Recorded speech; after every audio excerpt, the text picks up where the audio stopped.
Assalamualaikum warahmatullahi wabarakatuh. Terima kasih sudah mengklik video ini. Jangan lupa untuk like, komen, share, dan subscribe, serta nyalakan lonceng notifikasinya untuk menonton video-video saya selanjutnya. Assalamualaikum warahmatullahi wabarakatuh.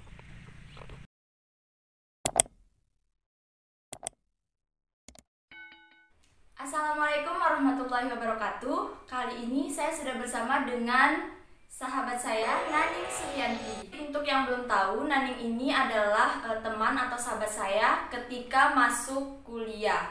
Nah, sekarang kita akan ngobrol-ngobrol sedikit terkait hal-hal yang berubah dari seorang Naning dari yang sebelum masuk kuliah sampai sekarang. Ya, untuk pertanyaan yang pertama, saya dong Kak Naning, proses awal ingin memperbaiki diri, terus titik baliknya itu kapan?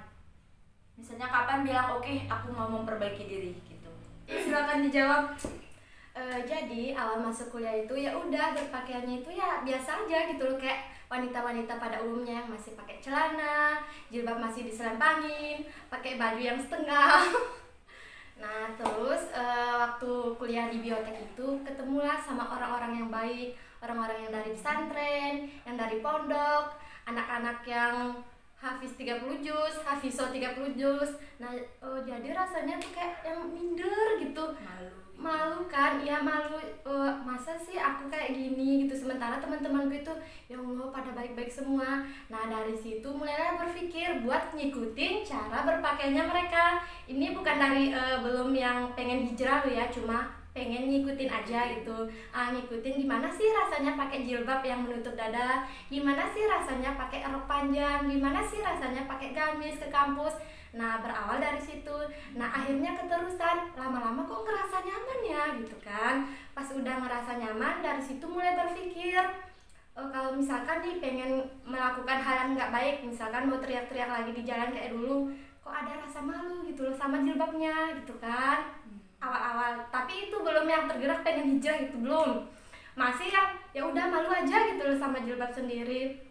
Habis itu kan seiring berjalannya waktu ya udah ngerasa nyaman dulu aja, mulailah rajin sholat, mulailah rajin ngaji. Nah dari situ mulai kebentuk nih, masa sih aku masih yang gak baik-baik aja, sementara pakaian udah diubah, ngaji juga udah rajin, sholat juga udah rajin, tapi kok masih kayak gini-gini aja ya. Terus aku mikir kan, selama ini yang aku lakuin tuh ikhlas gak sih? Jadi kan dari situ mulai berpikir nih buat caranya ngerubah diri. Nah tapi di satu sisi waktu itu aku masih punya pacar. Masih pacaran. Dan pacarannya itu kita udah 3 tahun lebih gitu loh. Jadi SMA. Jadi mikir-mikir buat masa ya sih aku harus ngelepasin pacar cuma buat hijrah gitu kan pikirannya. Saat itu ya. Jadi waktu itu yang masih bimbang-bimbang gitu loh antara memilih pacaran atau hijrah sekarang gitu loh. Tapi di satu sisi juga mikir mau hijrah kapan gitu, mau sampai kapan kayak gini terus. Sampai akhirnya waktu itu untuk pertama kalinya aku tahajud, minta sama Allah untuk diringankan langkahnya. Dan mulai besoknya itu pacarku ngilang. Jadi tanpa kabar. Pacarnya itu ngilang tanpa kabar, dihubungin beberapa kali udah nggak pernah ngangkat telepon, berbulan-bulan ya sampai sekarang hilang, kayak ditelan bumi gitu loh. Padahal kita tuh nggak pernah ada masalah. Malamnya itu sebelum tahajud kita sempat video callan, sayang-sayangan, masih telepon-teleponan, ya udahlah masih kayak orang pacaran pada umumnya gitu loh. Sampai akhirnya besoknya dia ngilang dan akhirnya sampai sekarang ngilang. Saat itu sih masih yang ini ya, masih down gitu, masih drop, sampai akhirnya ya udah akhirnya waktu itu pernah lepas jilbab lagi kan, sampai akhirnya kayak frustasi lagi gitu loh. Sampai waktu itu pernah kena malaria cuma gara-gara galau sampai sakit gitu. Sampai akhirnya ya udah lepas jilbab lagi, pakai celana pendek lagi, baju pendek lagi buat keluar kayak gitu. Sampai akhirnya ya mikir lagi gitu loh, ini aku kenapa sih sebenarnya gitu kan, ini pacarku juga kenapa sih sebenarnya. Sampai akhirnya suatu malam di rumah itu kan dulu aku tinggal sama pamannya. Nah paman sama bibiku itu pulang kampung, jadi sendiri di rumah. Dan waktu itu tuh keadaannya sangat mencekam, mencekam bahasa. Mencekam. Maksudnya sangat sepi, tetangga juga pada nggak ada gitu loh. Jadi waktu itu tuh aku mikir kalau aku tuh bener-bener lagi sendiri gitu loh. Temen chat nggak ada, temen teleponan nggak ada, temen WA-an juga nggak ada. Pada akhirnya ya udah, waktu itu aku mikir aku nggak sendiri, aku punya Allah di sini. Dan akhirnya aku sholat lagi. Mulai dari situlah aku tidak pernah lagi untuk melepas jilbabku. Alhamdulillah. Ya, alhamdulillah. Nah, untuk pertanyaan yang kedua, kan sekarang Naning udah single. Kenapa memilih single dan kenapa nggak pacaran lagi? Jadi kan udah memilih nih buat hijrah, buat memperbaiki diri, buat yang menutup auratnya dengan sempurna, buat pakai jilbab juga dengan sempurna. Jadi ya udah mulai dari situ saya introspeksi diri kan. Kita udah rajin ikut kajian. Dari situ mulai tahu mana sih yang benar dan mana sih yang nggak benar gitu loh. Mana yang baik dan mana yang nggak baik. Dan akhirnya saya tahu bahwa pacaran itu adalah hal yang sangat-sangat dilarang oleh agama kita sendiri. Kita lanjut ke pertanyaan yang ketiga. Pertanyaan yang ketiga, apa sih pendapat Naning terkait orang-orang yang katanya nih udah hijrah tapi masih pacaran? Gimana tuh? Kalau ditanya pendapatnya ya mungkin Ya, sama. ini pendapat pribadi ya. Sama kayak situasi saya yang dulu memilih hijrah tapi nggak mau lepas pacaran gitu dulu kan, jadi sama-sama sakit gitu loh. Mau ngelepas hijrah bakalan jauh dari Allah, mau ngelepas pacar bakalan jauh dari pacar.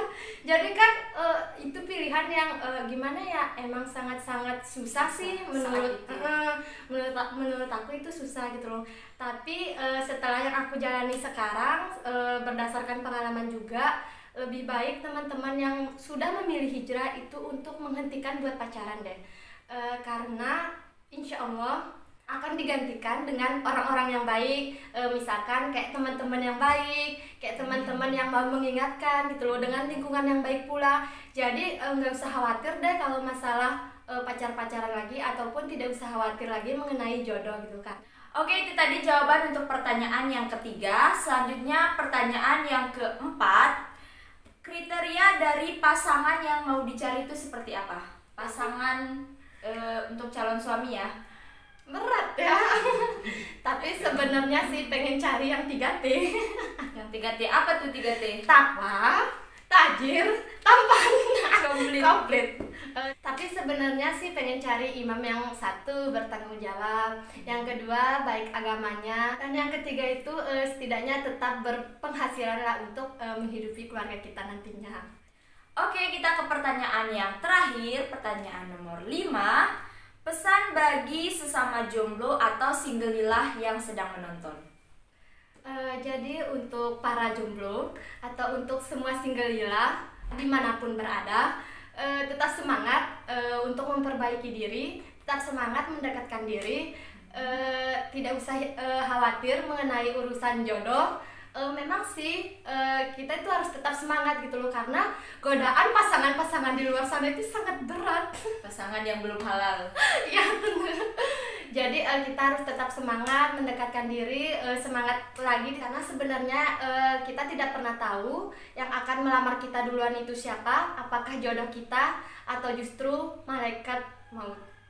Nah, teman-teman, itu tadi pengalaman atau cerita dari teman saya, sahabat saya, Naning Sufianti. Semoga teman-teman bisa mengambil pelajaran atau ibroh di balik kisah-kisah yang telah disampaikan. Terima kasih. Wassalamualaikum warahmatullahi wabarakatuh.